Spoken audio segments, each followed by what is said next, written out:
is the Pegasus Podcast, presented by Night Sports Now. UCF news, views, and a few hot takes. Now, here are your hosts, Bailey Go Knights Adams and Christian Charge On Simmons. Welcome into episode 297. Be sure you're following us on Twitter at BaileyJAdams22, at @ByCASimmons, at Night Sports Now, and at Pegasus Podcast. You can also email us at PegasusPodcast@ksn@gmail.com. Christian, how's it going? Oh, did you ask me how it's going? Sorry, we're having technical difficulties. Very cool. Big fan of this. So what's happening here is we're having a guest on later, and one of the most sacred rules of the Pegasus Podcast is we can go months without tech issues, but if we're going to have a guest on, then all hell will break loose. So I guess that's very cool, because you were like, we should wait to see if it gets better, and I was like, no, we don't have time. Let's start. And then immediately I missed you asking me how I'm doing. So we're off to an excellent start on the Pegasus Podcast. I could tell it was going poorly because you were just staring at me blankly, and then I stopped talking, and you were just like, So, I'm so glad this isn't how real life conversations work. Could you imagine if it was just like we're in public and like sometimes, although I kind of do have that because I have really bad hearing. So sometimes I have to do a lot of like smiling and nodding at people and hoping what they ask me was not a question. But yeah, I'm doing good, man. It's a bye week off a UCF win, which is kind of a rare. When was the last time we had this? It might have been. I don't know, because I'm thinking like obviously I think the bye week has fallen in October for years, and we talked at length about how the losing streak in October had hit 9 games in 3 years. So it was last year. Wait, was it? Yeah, it was TC. There's a bye week after TC. Oh, that's right. Well, that's stupid. So I'll shut up. Man, it's been so long. You have to go all the way back to last season. That's like earlier this year when it was UCF was 3-0. I was like, man, when was the last time they were 3-0? I was like, oh, it was last year. They're on a They're on a 3-season streak of starting 3-0. They've started 3-0, and every year they've been in the Big 12, they've been 3-0. Yeah, that's annoying. Yeah, and you can never even feel good about it. Which is kind of funny how like we got stupid because I very specifically remember them getting to 3-0 in 2023, and us being like, that's a deceiving record. They are going to obviously lose games in conference. We didn't know it was going to play out the way it did, but still. And then 2024, they started 3-0, and we're like, they're 3-0. They're going to win the league and go to the playoff. Like, it's just such a stupid mindset thing, but it is really relaxing to have a bye week and just not. I was thinking about, because we talked about it a bit going into this week of obviously they need to win this game. Like the season was totally shot if they did not get a win against West Virginia, and not just them getting the win, but getting the win the way they did, where it was just so not an issue pretty much the entire game except for the second quarter, and they ended up winning in dominant fashion. I'm just so zen-like and relaxed these last few days. I kind of miss the feeling of just not having to be stressed about the state of UCF football for a little bit. Yeah, and who knows when we'll get to feel it again, but it's nice for now. We're going to feel it when they beat Baylor and Houston and Oklahoma State, and that's it, and probably not all those, but still. Yeah. Let's kind of cover some stuff that we missed from West Virginia. We're going to have Chris Boyle from the Daytona Beach News Journal on later to talk some UCF recruiting. But starting back with this past Saturday, the UCF 45-13 win over West Virginia, something you texted me, and then I didn't realize until today when I followed up on it, you were not even saying as a true fact until we had to double check, was that UCF made it through a game without a false start. And upon further review, they made it through a game without a true delay of game penalty, because they had one delay of game penalty that I believe they took on purpose to back the punt up a little bit. And that was like late in the fourth quarter or something like that. So how about that? That's pretty, I mean, genuinely, obviously it's pretty insane, but I do think what's funny is, and I don't know, I was going to say, like, I know it's against a bad team, but that shouldn't have really much of any impact on this at all. I just think it's funny that has been such a talking point and a major pain point for the entire season, was just their inability to find some consistency there and just stop. I mean, that was so much of the Cincinnati game, was it wasn't just Cincinnati having more talent, which sure they do, or just the way the game was going, but it was just so disjointed. UCF just couldn't get any momentum going. You're losing major plays due to dumb penalties. And I think what makes it kind of funny is that against West Virginia, we talked about how they need to find ways to mitigate that or to lessen it. They didn't lessen it. It just shut off. It just didn't happen the entire game. And I don't really know what you owe that to. The offensive line was a little different. They did do some different things on the offensive line, partially with injury with Rubel. They also rotated guys a little differently. They also rotated in fewer guys. We went from 9 guys to 6 guys getting 10 plus snaps on the offensive line. So I don't know if they just I don't know if the Cincinnati game was enough, just enough was enough, and they were able to figure out this week, but that is hopefully not a fluke and a trend that can continue the rest of the season, because that is going to make a huge difference for the offense. I know it was about the snap issues, but remember last week when we were joking about how Scott Frost kind of like insinuated that Carter Miller's snapping issues was because he had Dante Corleone in front of him. Yeah. And then like this week they don't play Dante Corleone and none of the offensive linemen are false starting. They're playing the worst defensive line they're going to go up against, except for like maybe Oklahoma State. And Carter Miller's immediately like, oh, I'm not scared, and is comfortable just doing his thing. Yeah. So yeah, that was nice to see. Obviously, it's just so much easier when the offense is able to not be disjointed. Like you wish it would happen more often, and hopefully it does from now on. But the fact that they were actually able to move the ball and not have drives set back time and again and time and again and time and again, it was nice. It was an easier watch if you're a UCF fan, and hopefully it's something to get used to. It's important. I mean, obviously it's important, but I do want to be clear that it's one of those things that's very frustrating. But it really, when you get to the bottom of why they lost the Cincinnati game. I'm not going to be the crazy UCF fan. Obviously, Cincinnati is a very good team this year, and UCF doesn't have that kind of talent yet. But the core reason they lost that game was because they could not get the offense to function properly. It wasn't just the run game isn't there, or it wasn't just, guys are struggling to get open or whatever. It was literally they could not hold on to their big plays because there was always some kind of stupid penalty. They could not build any momentum on any drive because some dumb penalty would set them back. I mean, that is what cost them the game. They lost the Cincinnati game because of those penalties. And why it was such an important issue to fix is when you're in a season like this where you're 4-3 right now, we're still trying to figure out, we're going to stay in Zen happy mode since it's a bye week, but we're still trying to figure out where that sixth win is going to come from. We feel pretty good about Oklahoma State being one. We need another one somewhere.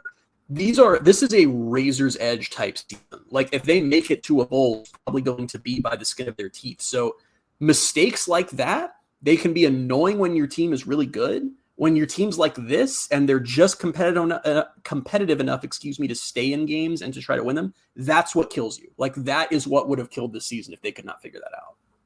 Yeah, and I think it's nice they got it figured out in this game against a bad team at home. Now the big test is, okay, they're going to go on the road to face Baylor and presumably a tough environment, and that's when the offensive line has to keep it together and not do what they did at Cincinnati. I've been watching some Baylor games this year. I'm not sure how tough of an environment UCF is in for. I think Baylor's a really good team. I have yet to see a whole lot of fans at their games, and I've caught like 3 of their games. Some of them have been bad. I was one we were watching when you were over here. Was that Kansas State where there just were not fans in the stands? I think so. Yeah. You know who will be in the stands? Me. I'll be there. Yeah. So I will help the environment. I'm literally trying to help. Like I'm going to be there to make sure the environment's okay. And that doesn't mean like cheering for UCF. Like if Baylor fans get loud near me, I'm going to be like, hey, quiet. My team's on offense, and they're trying to focus. Quiet mode. What do you think a Baylor fan would do if I did that? Like if I genuinely told a Baylor fan, can you please be quiet? UCF's offense is trying to focus, and you're being annoying. Get an expletive thrown your way within the first 3 words.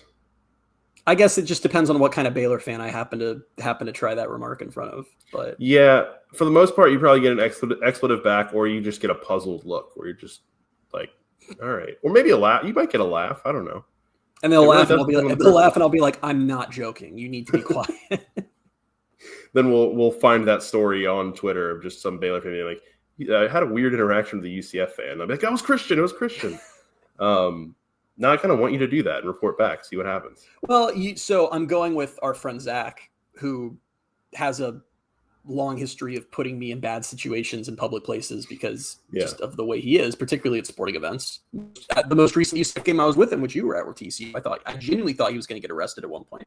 So we'll just have to see what happens in the stand. You might have to diffuse a situation or two. I'm not going to say what he was doing or what was going on, but there was a point in TCU toward the end of the game where I was actively taking full steps away from you guys because you weren't doing anything. We're just there because I was like, he is going to get arrested, and I need to make clear I am not related to this person in any way. Yeah. So it should be fun. Yeah, should be a great time. Unfortunately, I will not be there, but yeah, report back. It'll be fun. Another thing on West Virginia, the UCF defense, we talked a lot about it on Saturday after the game, but kind of just revisiting some of these numbers. Like they held West Virginia to 79 passing yards. And I know there's the whole like West Virginia's offense is really bad. And they played, I think, 3 different quarterbacks at different points and none of them were very good. But 79 passing yards in a game, especially when it's in a game when like UCF was, I guess not until the third quarter, but UCF went up 28-7 early in the third quarter. So there was bound to be like, oh, we got to throw the ball to get back in this game. UCF just never really bent or broke. And the final tally was 8 sacks. I think it was originally said 6, and then UCF posted it was 7. And then Kenny Martin was like, it was actually 8. And then UCF posted another graphic that said 8. And that was the most in a game for UCF since 2000. UCF was named the Big 12's Defensive Line of the Week. It was just a nice, like, all around, because we've seen the defense play pretty well for the last several weeks or most of the season. We've kind of been like, yeah, like the defense played well. It's just a shame that like the offense couldn't really do its part. So eventually the defense got tired and gave up a drive or two and we lost the game. But now it's, wow, they dominated and they actually got the reward for their efforts. It is pretty cool. I mean, literally, you talk about basically every game they've lost this season. That's been the exact story. Is the defense? I mean, they've still only allowed 1 touchdown in a first quarter all season. It was the one against Cincinnati on the busted coverage. Like that, it literally has been the same story. Defense starts elite, offense can't stay on the field, and then the defense just sort of wears down over the course of the game. So yeah, it was nice to see them get some credit. I did enjoy watching the sack tally tick up over the course of the day after the game, bit by bit. I did think that was funny with Kenny Martin calling them out. Listen, sometimes with the stats, you got to figure stuff out. For example, pretty disappointed in Day Farmer, who was out with an injury, but somehow managed to commit a penalty, according to the official stats that have now been logged for history. Pretty sure that was probably Isaiah Nixon and not Day Farmer, but yeah. Yeah, that was cool. And I'm thinking too, like, I'm watching the sack totals go up, and like it was also the number of different guys who got into the backfield for sacks. And I get like probably what happened there was a lot of like West Virginia's quarterback play was like trying to avoid the sack and getting out of the pocket and still getting brought down behind the line of scrimmage. So do you count that as a run for a tackle for loss, or is it a sack? But yeah, 8 sacks, the most in a game since 2000. I think it was the second most or tied for the second most by any team in a game this season. It's a lot of sacks. I want to go back and look and try to figure out who's a team that had more than 8 sacks in a game this year, because I'll tell you what, though. I'll bet there's no way it was a P4 versus P4 game. Probably not. I can't imagine. Unless it was Miami, because Miami's pass rush is just insane. True. Excuse me. But yeah, no, I mean, the defense deserved to get rewarded, especially after watching the Kansas game. And like, they just did not deserve a loss in that game for holding Kansas to 2 field goal drives in the second half, and then their only touchdown, the deciding touchdown, being allowed on a 2-yard or 1-yard drive was not great. But I mean, even the Cincinnati. I mean, we talk about even the Cincinnati game. We talked about the Cincinnati came into that game averaging a ton of points. They just scored. Cincinnati was scoring coming into the UCF game 34 against Bowling Green, 70 against Northwestern State, 37 at Kansas, 38 versus number 14 Iowa State. UCF holds them to 20. Then they go and put up 49 against Oklahoma State a week later. Like the defense is just, it was nice seeing them have their moment. I'm hopeful that the offense has figured enough out. And I mean, listen, we got to be clear that it's not like, I don't want the narrative to be from the West Virginia game, because it would just be frankly silly if we came away from it going, wow, the offense put some stuff together and knows how to score now. They were playing a significantly worse team than the teams they had been playing, and that makes a difference. But they didn't just scrape by with a win or didn't look a little more productive. They annihilated them offensively. And that does give me hope, especially as some guys start to emerge, or we seem to sort of figure out where guys maybe fit best or who's best at what, that maybe, I don't know, they're going to have to steal one somewhere. Maybe it's Baylor. As I've looked at the schedule and I've thought about it more since our last podcast, I am starting to think that the easiest one is Baylor, which I know as I'm saying that I sound nuts because I'm just assuming a space game loss, but I've grown up. The pendulum switch up on Houston in my mind has been ridiculous. I've gone from believing they're terrible to I'm just terrified of them now. So, yeah, and that we'll keep saying it week after week, probably, that they do just have to steal one, because things happen and college football is weird, but you can see how that Oklahoma State game will be potentially be a lot like the West Virginia game. You probably see a pretty similar game that we just saw this past weekend. But yeah, Baylor is, and I know it's funny because the pendulum swinging on Houston for you has also coincided with me being like, I don't think Baylor's that good. And then you being like, I don't know where you're getting that from. And then all of a sudden it's like, maybe Baylor isn't that good. And I was potentially early on that and potentially wrong at the time, but I might be getting a take that's aging well. I mean, I will say the thing about Baylor is they have 3 losses. It's Auburn, Arizona State, and TCU. Like, those aren't embarrassing losses. What's happening with Baylor, and don't worry, guys, we'll do the preview next week. We're not going to do it now. You guys are going to have to wait. Is that Baylor is terrible at defense. They're like the anti-UCF. Well, not really, because I mean, yeah, they kind of are the anti-UCF, aren't they? Because their offense is really good, like really good, and their defense is terrible. What did I tell you that when I looked up, they're allowing, I think it's 35 points a game against Power 4 opponents this year. Yeah, like 2.8 something points per drive or something like that. Yeah, I forgot. I was saying that today. They're allowing the stop rate stats came out. I think they're allowing 2.87 points per drive. So, like, if you're allowing basically a field goal every time an opposing offense takes the field against you, like, that's bad, generally. Yeah. Especially if your kicker's Noe Ruelas and UCF can get, just stack up field goals after field goals on each drive. That'd be good. Are you ready for UCF to win this game on a Noe Ruelas walk-off, like, 53-yarder? No, my heart probably can't say. Well, I don't know. It would be kind of falling in line with what happened when we were at TCU last year. If you're going to be at Baylor, you might want to prepare yourself for some chaos, because that game was a lot. Oh, speaking of me being self-serving, since I am going to Baylor, if anyone who's listening has been to that place and knows what I should do or what I should eat, emphasis on what I should eat, let me know, because I'm going into this trip utterly and completely blind. Well, don't do that. What? Don't go in completely blind. I'm assuming you'll do some research yourself. I haven't even bought the tickets yet. Like, I'm so behind on this. Like, I have plane flights. Like the game tickets. You bought your flights. No, I have my flights and I have a hotel. I think I have a hotel. I should check with Zach, but I still need to actually purchase the tickets. This has not been a well-planned trip. This has not been it's just kind of a thing that's happening that I'm excited for. It's because I'm not there. It's because I'm not going on it to restore some order. I object to that, because historically you have not been the planner when we've done these trips. Well, no, but I will have at least been like, hey, do we have this figured out? And then you'd be like, yeah, I'll get on it right now. I'm realizing now that's kind of what's happened, is I'm usually the one who figures it out, but it's only because I don't do it until you're like, hey, it's 8 days out. What are we doing? And I guess I just haven't had that prodding on this trip, so just nothing's getting figured out. Also, shout out to your mom, because your mom is good at booking Airbnbs, and that's also why I don't take charge of that. I'm like, well, yeah, I'll let her take care of it. Then I will text you every once in a while, like, hey, we found a place yet? Shout out to my mom on this one, not staying at an Airbnb on this trip, staying in a hotel. My mom did stop us from booking an Airbnb that she's pretty sure was a scam that we were going to book. So, good. It's all going great. What would you do without your mom? I really don't have the first clue. I'm assuming that we're going to eat barbecue. That's probably part of the Waco experience, right? Yeah. Oh, sorry, I'm just going to derail the podcast. It's usually early for me to derail it. I have some really terrible news that longtime listeners will remember.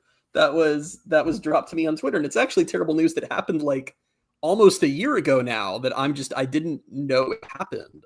Shout out to UCF Billy at Big 12 Billy on Twitter, who remembered. How long have I been talking about this place, Bailey? Like, we were in college when I learned about this place. Yeah. And it was a long, long time ago. It was like 2017 or 2018. I learned that there was a restaurant in Houston called the Turkey Leg Hut, and that you could go to this restaurant. Well, obviously, that's how they work. You usually go there.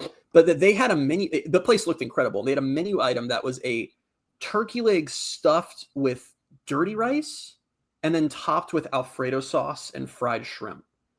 And we were roommates in college, and I was like, one day I'm going to go to Houston and eat this because it looks freaking incredible. I think I learned about it from an Athletic article originally. I think they were like highlighting foods and places.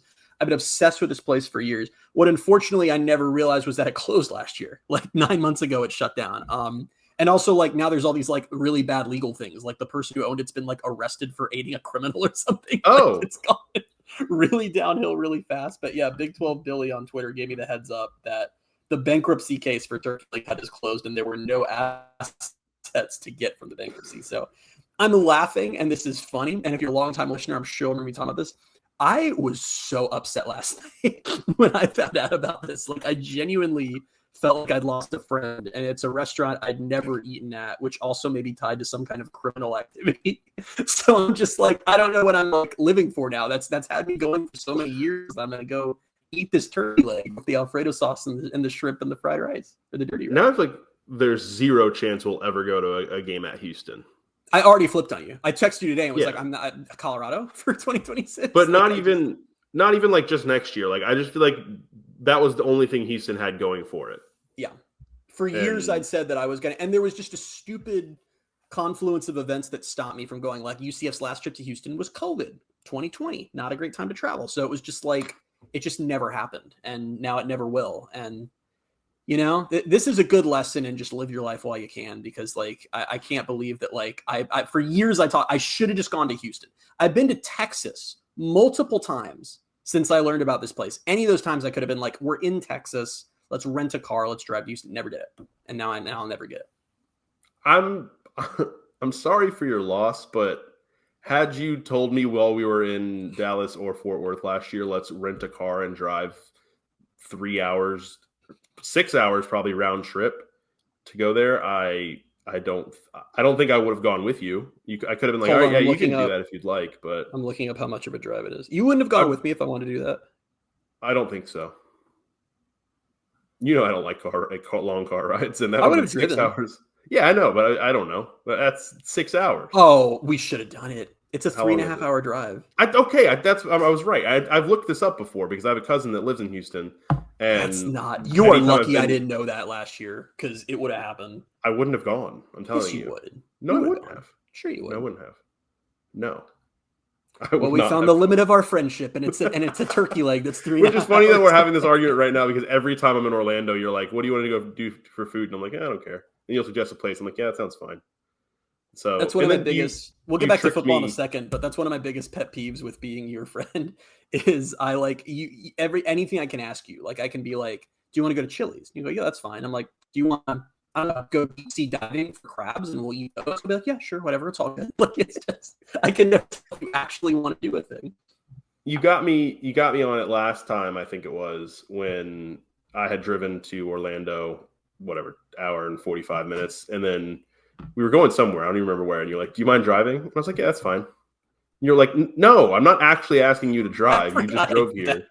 You tested that me completely test, and you just immediately were fine with it." But yeah, I don't care. But yeah, all of this was to say, please tell me where I should eat or what I should do when I go to Waco, Texas. Thank you.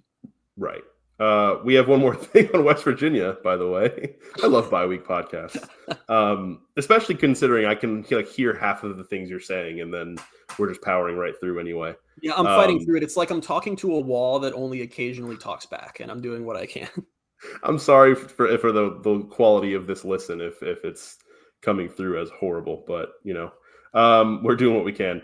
Last thing, Jaden Nixon, we talked about him on Saturday and the day that he had, but kind of everybody's been making this point, like 7 carries, 116 yards. It's an average of 16.6 yards per carry, 2 touchdowns. And now he has on the season 32 carries, 405 yards, an average of 12.7 yards per carry, and 6 touchdowns, not including his 95-yard kickoff return in the A&T game. So yeah, I love Miles, but do we kind of flip on the carry load there? I don't know. I was going to say I was kind of critical. I think I made one straight comment about Miles on our post-game podcast. But watching back the game, I feel a little differently now. I do feel like it's at Jaden, there's just something. It's hard to tell if they're just using him in situations where there's opportunities for an explosive player, if he's just making things happen for himself. But it does feel like he's such an explosive player. He probably needs to get more touches. It's weird that we're up to like 3 games now where he's cracking 100 yards, but has done that on like 5 carries. Just start feeding him a little bit. He's really good player, really fun player too. I feel like he's someone that the fan base is really embracing just because he's got like that big personality and like the podcast and everything kind of stuff we talked about that like we weren't seeing as much from the players the last few years, like under the Gus era. I don't know. I wouldn't hate seeing him get a little bit more. And the more I'm thinking about it too, is like, it doesn't have to be a thing where it just completely shuts Miles out of the game. Like obviously Jaden's getting himself, 7 or 8 carries. If you just make it a little bit more even, if Jaden's getting 11 or 12 carries a game and Miles, if you just honestly make it 50-50, I'd be pretty happy with it. Because you're giving both guys a chance. And, Miles has had some of those explosive, like he opened the one drive on Saturday with like a 39-yard run, got the drive going. Yeah. And Jaden's is just like, he will break a run, and he has such breakaway speed that he will score. Right. But no, I mean, I think there's room for both of these guys. I just would like to see a little bit more Jaden. I agree. I'm with you. Yeah. All right, we'll put the bow on West Virginia. Unfortunately, I like to keep talking about a 45-13 win a lot more, honestly, because they don't come around very often. But we will shift gears. We will bring on Daytona Beach News Journal and USA Today Sports Networks Chris Boyle, friend of the podcast. First time he's been on the podcast. He's a first-time guest, but a friend of the show, a fellow Tottenham Hotspur supporter. Chris, how you doing? You beat me to the punch. I was going to say, I'm really glad you guys have had me on today. I mean, it was a tough game at the weekend. Mm-hmm. Great chance to break down the matchup here against Monaco, you know? Yeah, we could do that. We have at least a few listeners who would roll with that.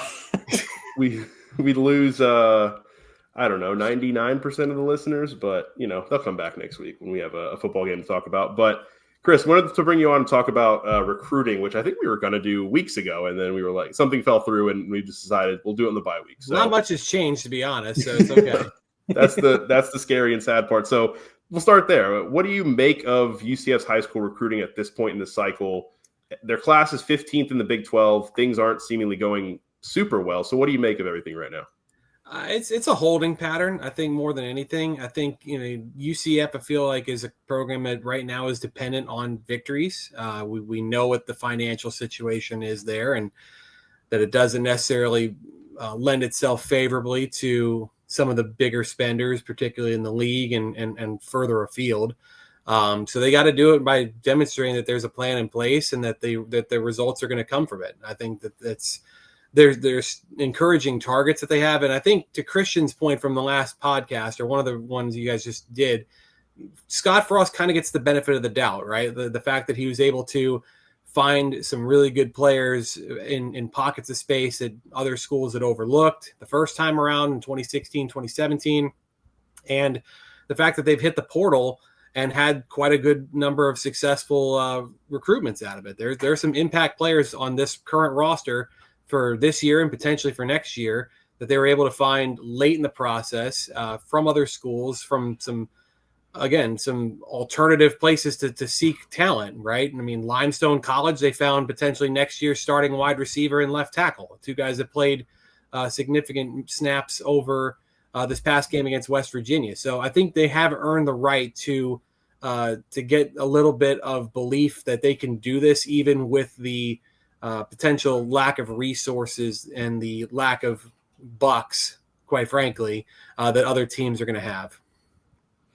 I feel like what's sort of been interesting watching the changes, obviously we just came from the Gus era, which is where UCF recruited unlike anything we'd ever seen before from UCF. It had gone from always kind of that, what we saw under Heupel and Frost the last time, and even O'Leary, to fans got used to the booms. They got used to multiple 4-stars and blue chippers in a class. And I guess what I'm curious about is, like, when UCF hired Frost, I think we all understood that probably wasn't going to continue, that things were going to change a little bit. But I think in my head, I was envisioning more of a like middle tier ranked class than where it is right now, which is pretty much near the bottom of the Big 12. How much of a concern or not as a concern of that it's been such a pendulum swing back from work? So I'd look at recruiting differently in 2025 than I would in 2021 when Gus was hired, right? I mean, at the time, it seemed like high school recruiting was going to still be the lifeblood, was still going to be how you build a foundation, was still going to be the way you want to approach roster building on the whole. And we've quite frankly seen that portal teams and teams that have aggressively recruited and built their roster with ready-made college athletes, they're doing okay too, right? Texas Tech, Colorado, when they had Shador and Travis Hunter, obviously, as two important elements to that project. Miami's hit the portal hard for quarterbacks, especially, and offensive linemen. There's no one right way to do this anymore. I think that's important to realize. So, yes, you can look at 24/7 or On3, see that they're ranked, behind some group of 5 programs and freak out about it. Or you can think, all right, well, if they're not going to get the top guys at high school that they want to get, maybe they go out there and reallocate what they would have spent there or the roster spots they would have used there and bring in some more established or even guys that haven't got their opportunity at bigger programs. So again, I think it's a complicated issue. I think you would like to see them higher up. You would like to see UCF as a place where they feel comfortable that they can attract the top talent, but they also got to be able to do the best with what they can do. And I think that they've so far demonstrated, at least in year 1 under Frost, they have a plan for the guys they're recruiting.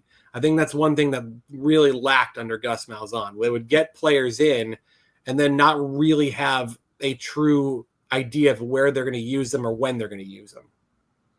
That's a really interesting point. And I mean, it's been clear that there has been sort of a strategy shift, or just not even necessarily a shift, but obviously it's a new staff and a new regime, and they going to go about it their own way. It's just funny how you're saying that, and I'm thinking, okay, like I'm starting to feel a little bit better already, and this is coming off of Christian. Here's like, me, ever the optimist as a Tottenham fan. You've talked Christian off the ledge about recruiting, I think 2 or 3 times, and he's turned around and been like, well, maybe things aren't as bad as they need to be. So hearing it straight from you, I'm like, okay. You have a way. And it's not to say either. It's also not to say like this is all sunshine either. They're behind a lot of teams, and there's a lot of work. Yeah, there's a lot of work to be done still. There's a need at a lot of different positions for impact contributors and developmental prospects as well. I think the next 6 weeks are going to be telling. This is a big week. This is our second bye week. This is the last chance you're going to probably have for coaches to hit the road until December, to go live, see players live, to continue forming those relationships at the high school level. So this is not time where they can just sit back and exclusively game plan for Baylor. I know everybody thinks, you got 2 weeks to get ready for a team, all that time and all that energy and all those resources going to beating Baylor. Some of them do. They will certainly be working on that, but they're also going to be working on trying to, future-proof and build on this roster that they have right now. And I think that's an important thing to remember. Mm-hmm. And speaking of that strategy shift and kind of how much of a difference it feels like between this regime and Gus's, do you think, and I know it's kind of one of those things where it's a wait and see mode right now, but speaking from your experience or your thoughts, do you think UCF can compete at the level that fans are kind of expecting them to long term in the Big 12 with this level of recruiting and this type of strategy? That's a really good question. It's one that I don't fully have an answer for. Now, Terry Mahajer said all the right things about spending to the cap in the rev share era, but let's be honest, the cap is part of it. And until it's not, it's hard to really see how UCF is going to puff its chest out and feel good about it playing a team with a $25 million portal roster like Texas Tech has, right? I think, honestly, it's going to take some time. It's going to take, and it's going to take some level of success in building upon it, right? You're going to need it's going to have to happen in chunks. You can't just expect that overnight that they're going to turn around and everything's going to be different. You got to be able to prove that this system can work again, that this coaching staff is here again for the long haul, which, I think this time around you don't have those concerns. This seems to be one that's built on stability, and that's going to go potentially a long way. And the winning piece, I mean, I've talked to a lot of different people in the industry. The winning piece is the most valuable piece. As soon as they show that they can win with the players they're attracting at one level, it attracts players at a higher level, and you're going to have more talent and a more likelihood for sustainability after that.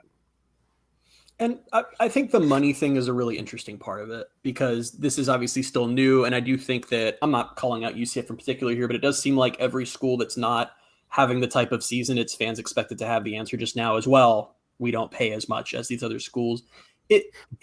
Is it fair to just say, well, UCF is capped by what they can pay, or capped if they only participate in rev share and don't go above and beyond? I mean, I feel like we still see teams in college football that don't have the biggest budget. I think year on year, no. I think over the course of a larger sample size, yeah, you're probably going to have the teams that spend the most, and the teams that have the highest operating budget are probably going to win the most. Like, let's be honest with ourselves, right? I've made this comparison to anyone who can hear it, and I think you guys will understand it more than anything, more than the average person. I think college football is a lot more similar to European soccer than it is to the NFL, right? You're seeing teams that have new resources and have, one or two major influencers at the current moment that can change the fortune of an entire team. Think of PSG, think of Manchester City, where all of a sudden a whole bunch of money got pumped into it, and all of a sudden they started winning everything in sight. So over the course of time, it tends to work itself out. The Dodgers in Major League Baseball, they were a team that for years just, won the division or There was a long stretch where they didn't really make the playoffs. They were kind of like running in the middle of the pack in the NL West, and now every year they're fighting for the championship. I mean, it's not a secret. You know, the teams that have the highest investment, the teams that have the most commitment to winning, typically find a way to do so. So you can take that as, you know, a doomsday or a ceiling for what this program can do. But at the same time, you're also talking about the youngest Power 4 program, right? It's over time, and it might not be this generation. It might be the next one. Eventually, they will. I think they will catch up. They're in too good of a spot not to.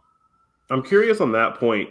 Speaking of kind of the resource battle, but also the stability that we think UCF might have right now with this staff.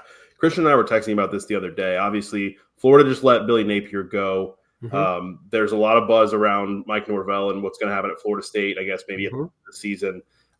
Even down the road at USF, shortly away from me, you never know what's going to happen if they continue to play the way they have, and Alex Golesh might get a big job somewhere. He's certainly going to be an attractive candidate. Yeah, there's no doubt about that.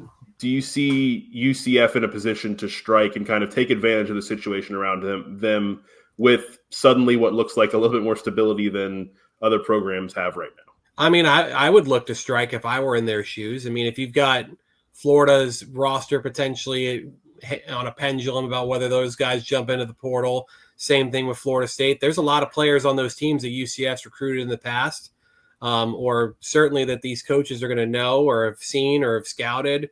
Same with USF. If Golesh were to take a bigger job or were to go to a higher profile program, that roster's got some talent too. I mean, they've recruited the state of Florida very well over the last 2 or 3 cycles and found kind of that formula that Frost had first time around. So I do think that knowing what direction you're going in is valuable, and knowing that you're going to have Scott Frost here at least for another, I would imagine, 2 to 3 years, I think is a realistic way of looking at it. I'd say at least 2.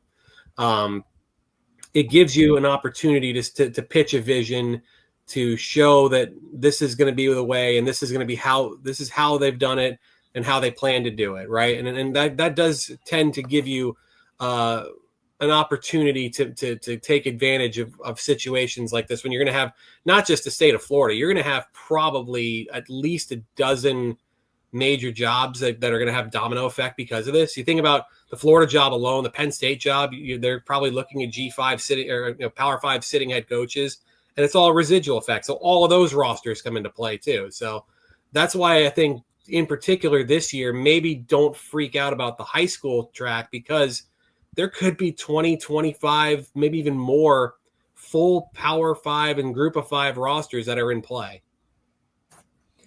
So as far as the high school class, as far as guys that are in the class, Kane Archer, personally a big fan of him, and a lot of my mental health is riding on him coming here.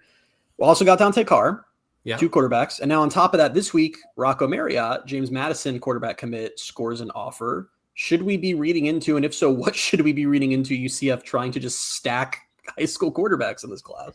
All right. So I think there's 2 ways to look at this intelligently. Number one is you just want more darts to throw, right? Like, I think you want the most odds to hedge your bets to find your program's quarterback, because it's a lot cheaper to do so at the high school level than it is at the, in the portal. I mean, you look at what the top end guys got this year, the Carson Becks, the Darian Mensahs.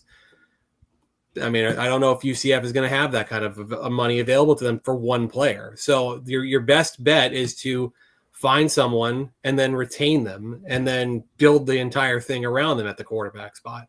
The other way to look at it is with Kane Archer specifically. He was on a podcast last week that published, the 4th and 5 podcast with DJ Williams, former Arkansas tight end, and had a lot of interesting things to say. One of which being he's very excited to play for Scott Frost, very excited to play for Mackenzie Milton. Those guys have been straight up and straightforward and honest about their evaluation with him.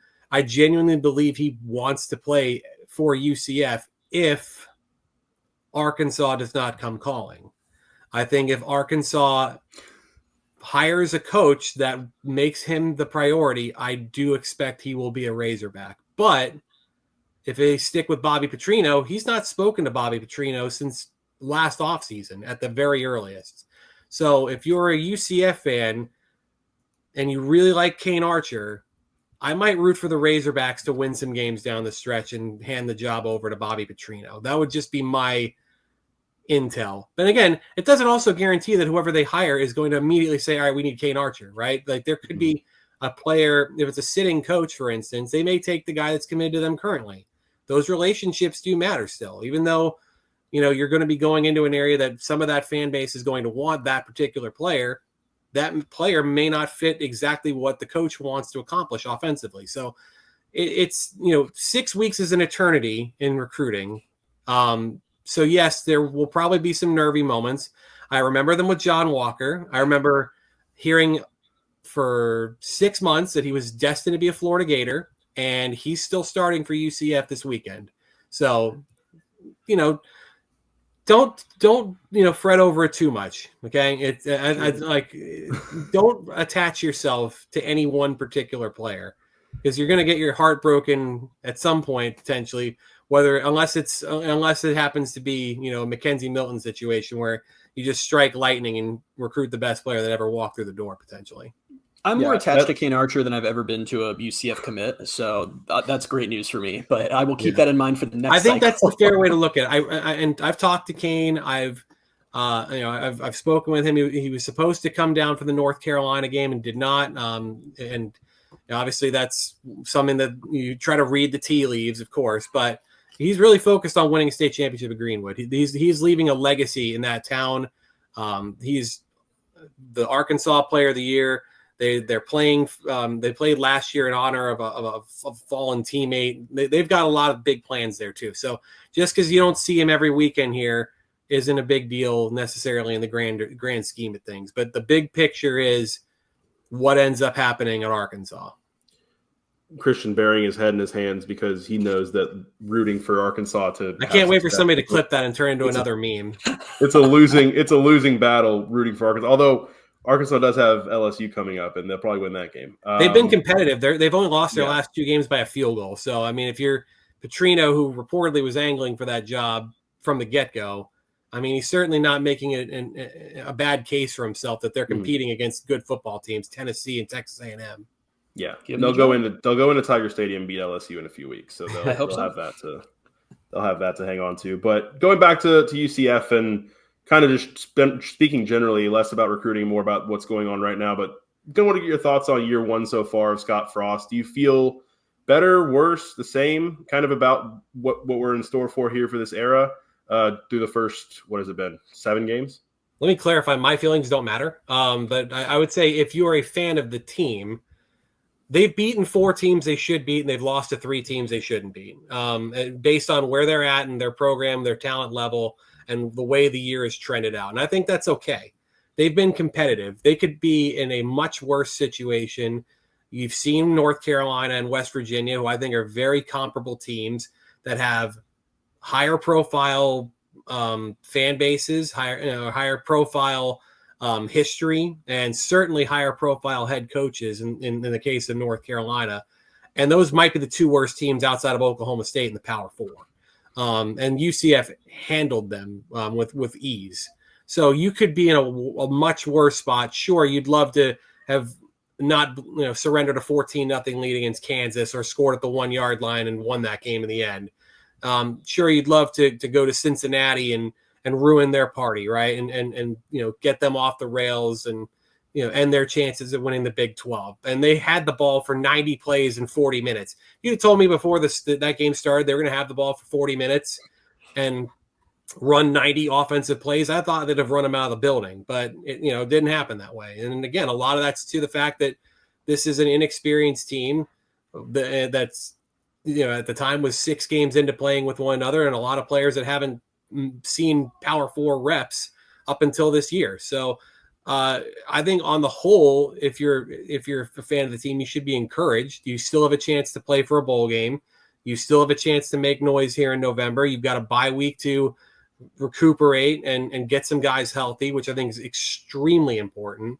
And then you've got, you can go out there and finish the year on a high note. I think everything that we'd have expected them to have to play for at this point in time is still on the table. I got one more question for you, and then we'll get you out of here. And this is the most important question I have for you or for anyone we bring on the show. All right, here comes some uniform stuff. What's your favorite uniform combo UCF's worn this season? Oh, this season, I like the night mode ones. I thought those were good. I'm a fan of the all black look. I think it's a really sharp design. I think the Space Game uniforms are magnificent. They're some of the best they've had. It's incredible to me as a just a neutral observer to see that the creative departments come together year after year and still find a way to make the color palette and the concepts fresh, because you're not working with a whole color wheel here. You're not reinventing the wheel. You're primarily working with black, gray, silver, canaveral blue, and you're still finding a way to make it innovative and make it look cool every year, and that resonates. I mean, they're year on year some of the best set of uniforms. And by the way, speaking of uniform combos, is it tonight FIU plays? Yeah. With the Vice uniforms. I love the Vice uniforms. Those are magnificent too. Those are outstanding. The ones tonight are good too. Like fourth iteration. They're really good. So if you're a uniform buff, turn on Willie Simmons and the Panthers later. They got a show for you. It's almost as if that athletic department is being run by former UCF athletics individuals. Almost, just maybe those things are not mutually exclusive of one another. Yeah, well, thanks, Chris. We appreciate the recruiting insight and just the general UCF talk here. Glad to have you on. Hope to have you on again sometime soon, maybe closer to signing day. And come on, you Spurs. Come on, you Spurs. Up the Spurs. Thanks, Chris. Appreciate Thank you. Christian, how do you feel now? I mean, I'm just going to ignore all of it except how Kane Archer isn't going to come on. come to UCF. No, it's a good point. And honestly, go ahead. No, go ahead and say what you're going to say, because mine's a different point. I was just going to say one of the sort of the genesis of why we talked about bringing Chris on is because, as Chris can attest to, basically every week in the press box, I just go up to him and I go, "Can you explain to me why UCF recruiting isn't a train wreck? Because I'm scared." And I do feel like I feel better about a lot of it, and I totally get it. I just think that I think they're moving in a decent direction. And I do think that because I was so convinced for so long, and I think I was a little pulled this way by FSU's up and down swings, that I was just convinced that you can't necessarily use the portal to effectively build.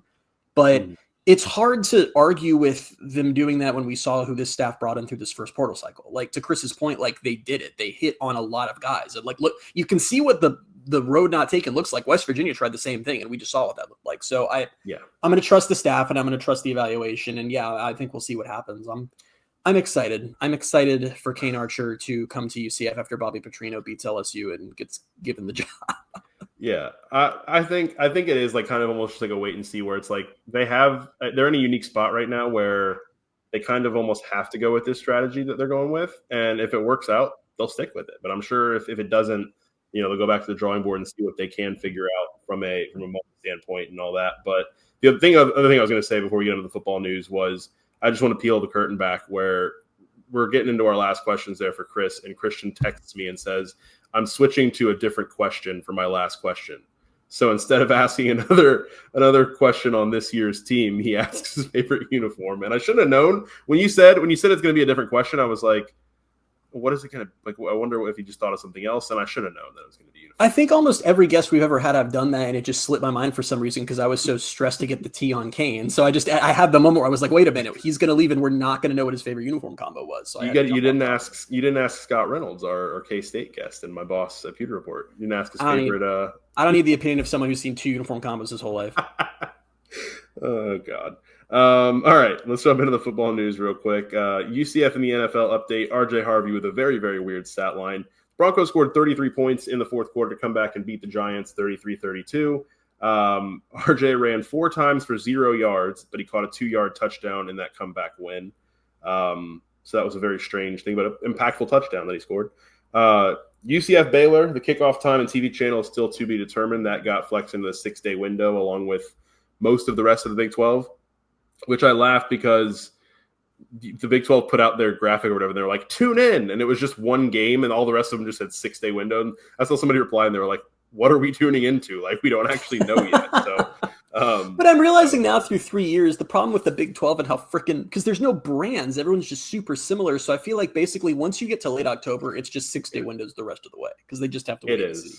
It is, which I guess the good thing on that front is we don't have to worry about that for the next game because we know the Houston space game kickoff time. So we'll really have to just probably deal with Texas Tech, Oklahoma State, and BYU all being – actually, I don't know. The Oklahoma State one, they'll probably just say ESPN Plus that one. I was going to say Oklahoma State reeks of ESPN Plus to me. So it has to be. We'll see. There's no way they put that game on an actual station. I need to really, honestly, I actually need to go back and I'll wait for UCF to win one more game. But Sickos Committee, which is a Twitter account I love it. If you're on college football Twitter, you know about it. They're the Sickos of college football. They're here for all the crazy stuff. They earlier, I think it was after UCF almost lost to Jacksonville State and then Oklahoma State was really bad. They were like, oh, Sickos game of the year is going to be UCF Oklahoma State. And now that it's become clear that I'm pretty sure that's just going to be UCF beating the hell out of Oklahoma State for 4 quarters, I need to resurface that tweet and make clear that UCF is a proper program deserving of respect. That it would never be in such a situation. Sure. Yeah, I guess if you want to really do that and put yourself out there like that, which I'm sure you do, go ahead and do it. I like how that's me in a nutshell. I go, there's this Twitter account that I love and it's one of my favorite follows. I'm going to attack it. Like that's how my brain works. This is kind of not really a funny piece of news, but kind of keeping with what we just talked about with Chris about Gus's highly rated recruits and all that. Jalen Hayward, a 4-star from last year's cycle, I believe, last year's class, plans to enter the transfer portal, and he never really saw the field much. Never really made an impact, which sucks because I think we did we do an emergency podcast on committing. He was an interesting one because at the time he committed to UCF, I think he was even higher rated than John Walker. He would have been the highest commit in the history program, and I still don't know or totally remember what was public or whatever about, but he dropped like a stone his final senior season recruiting wise. Like he stayed top 300, but it was not, by the time he actually came to sign, he was not considered the big signing. He was still a 4-star though, which for UCF was a big deal. And yeah, unfortunately it didn't work out here. Hopefully it'll work out for him somewhere else. I just think that, you guys have seen UCF secondary. I don't really think there's room for him to get on the field right now. Yeah. I also do think UCF's kind of come full circle on recruiting because I'm seeing all the tweets from like On3 and whoever of like former 4-star hits the portal and all these schools being like, oh, we should go get him. And I'm like, UCF was there once, seeing the big schools drop 4-stars and thinking they're going to work out. But I truly do hope that it works out for him. Like I said, I think this was less, he wasn't playing and the guy was going to move on when they aren't playing. I think this was less, oh, he's no good, and more just I don't know where you would play him right now. Yeah. I mean, they're too loaded there. Yeah. Last couple things. UCF announced some more bounce house upgrades along with season ticket renewal info. And within that, there was the not even really the news, but it eventually was reported on that they've replaced the UMass game next year's out-of-conference schedule with Georgia State. Because UMass is going into the MAC. Is that right? I believe UMass is already in the MAC. And this is in the MAC. Okay, part of that. And yeah, so it'll be Georgia State, it'll be Bethune-Cookman, it'll be at Pitt next year for the out-of-conference schedule. So it's a weird one. It's a good home slate. It's a good home slate. What you mean for the Big 12? Yeah. Okay, I thought you meant like Georgia State and Bethune-Cookman. Oh no, I do not. I do not mean that anyway. By the way, UCF's really challenging themselves here because UMass is currently 0-7, and they're trading them for Georgia State, who's currently 1-6. So this really does have to change how we're going to talk about next season. Yep, exactly. Game of the week. This is something that I texted you earlier. I'm like, UCF men's basketball having an exhibition. I would have normally made it if we had done this podcast yesterday. Game of the week would have been the game at Duke tonight as we're talking. Yep. Obviously, by the time you all listen to this, that game will have happened. So the Johnny Dawkins farewell game. Don't do that. I texted you earlier that for those who remember, for some of our older UCF fans who remember how there were all the rumors that George O'Leary was going to retire at the end of the Ireland game in 2014, I said to you, I'm like, what if Dawkins they finished the exhibition and he's like, and I'm leaving. It just doesn't coach. It has obviously it's a special return home for him, and it's been cool to kind of see some of the content that's come out of it, but it does have a weird, eerie feeling of it. It has a very so long feeling. I don't know. Yeah. It's weird. I don't know. I'm probably reading into it. Anyway, because he's also playing in a contract year. Like, is not a UCF employee in a few months, but yeah. Yeah. Game of the week. This one comes after tonight's game at number 6 Duke. UCF men's basketball has a home exhibition game on Sunday at noon against LSU. So these are the 2 tune-up games they have before the season gets going. Not next Monday, but the Monday after the November. Wow. So I'm so shocked you'd pick an LSU game as game of the week. Honestly, it was just one of those things where because I couldn't pick the Duke game, I didn't want to do. I've done soccer and volleyball. It's just the fact that I have another sport to kind of do now is like I'm being mean. I know. I just thought it was funny. I know that some of our listeners like to have. Some they love to do that, so I thought I'd throw that out. Yeah. Tweet of the week. Tweet of the week. Tweet of the week this week is one of those tweets that things are going well on the field because we just have to find other things to be mad about, and it's a good sign that nature is healing for UCF. This goes to @5th quarter UCF, which is now venue apparently. I don't know what the hell that account's turned into. It was a big account at one point. I don't know what's going on. Tweeted a photo of the student section the second half and said, no, but like an actual joke. We need one student section. My favorite part of this is that they then responded with a photo of the other side of the stadium and said, not to mention West Virginia taking over the other student section. And it's not the student section. It's literally the visitors. Like that those seats often end up being visitor seats. It's not the official visitor section, but literally not the student section. So whatever. This is Tweet of the Week. Listen, if you're listening and you're mad at the students for leaving, I get it. Like, it gets a little frustrating sometimes. Was it the Kansas game? One of them bugged me a little bit. Like, I'm like, but the thing that I have to remind myself and that you have to remind yourself, dear listeners, and that 5th quarter UCF basically needs to log off over is this problem is not a UCF problem. It is a problem at every school in America. I did a fun thing when I saw that. Problem. You know what's funny? It's not. It's been this way. I know it's not. I've told you, but I think I've said this on the podcast before. I let my first ever UCF game as a student, my last season where I was a fan, I left the game early and it was a 1-score game. I was a student. I didn't want to leave. I'd been a UCF fan my whole life. It was my first time to student section. I'd gone with my roommate and some of his friends who I didn't really know. I just met them. They wanted to go get food. And I was like, I guess I'm going with them. Like, that's just being a student. That is what happens. But anyway, the point I wanted to make here is a couple things. Was one, obviously, you all need to shut up. This is a stupid, non-real issue. It's an issue at every school. Just go Google student section emptying, and you'll find articles from literally every school this season of fans being pissed about it. I remember Nick Saban, when he was still at Alabama, was trying to get to the athletics department. He was like, why weren't we leaving at halftime? We got to figure this out. That was Alabama, so it's a thing everywhere.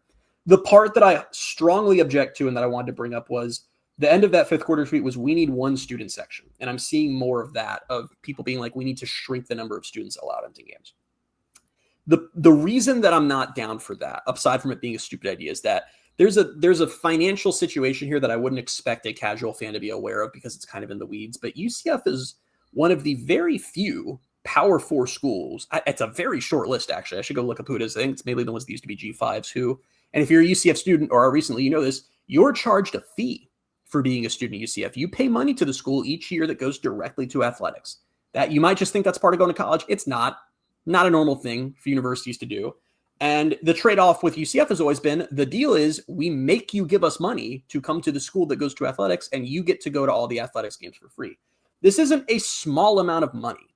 In fiscal year 2024, it accounted for a quarter of all athletics revenue was the money that students paid. So leave at halftime, don't leave at halftime. The optics of we force students to pay us millions of dollars every year to subsidize our athletic department, and we're going to shrink the student section. No. It's already insane that every student who wants to get in doesn't get in. Like, that was becoming a problem because of the student fee situation back when they were like on the 25-game win streak. So this is a dumb non-issue as usual. It has been for years. I get it's frustrating. Like I said, there was a post-game podcast this year where I made a comment about it. Like, I get it. It's annoying, but it's not a UCF problem.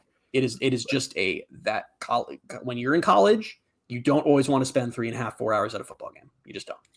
It's honestly, I thought about this when you brought up the story about your first game. It's like, I realized that there were times, and I don't remember if it was when I was a student or maybe like the years after, but I would go with my friends sometimes and they'd want to leave. It wasn't really like normal that I was just like, no, I'm not leaving. I'll stay by myself if I want to. Like, not a lot of college kids are going to do that. I'm not saying that to be like, oh, I'm built different. It's more just like most social situations, socially aware people are like, oh yeah, I'm going to go hang out with my friends.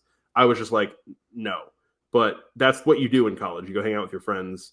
And especially when we've talked about this, I don't know how many times, but this current group of students has not had much to enjoy with UCF football over the recent years. So what are we blaming them for? I can't really. I mean, there are juniors who have never seen UCF had a winning season. Yeah. And that's a problem because that's where you build your, like, there's a reason that, like, a significant portion of the young fan base are the fans who were in school 2017, 2018 because they made these awesome memories. We've had this, I don't need to do this rant. It's all about it applies. It's important to the future of UCF because you get fans when they're in college. If you have fond, amazing memories of your football team in college, you become a lifelong fan. If it's just kind of a thing that's on campus that you do sometimes, you don't stay a lifelong fan. You're not giving money 20 years later. So UCF does need to figure their stuff out. But yeah, to your point, it's I don't know what there's not a lot of. I told you 2 weeks ago, if UCF hadn't had that winning streak and hadn't been as good as they were when we were in college, this podcast wouldn't exist.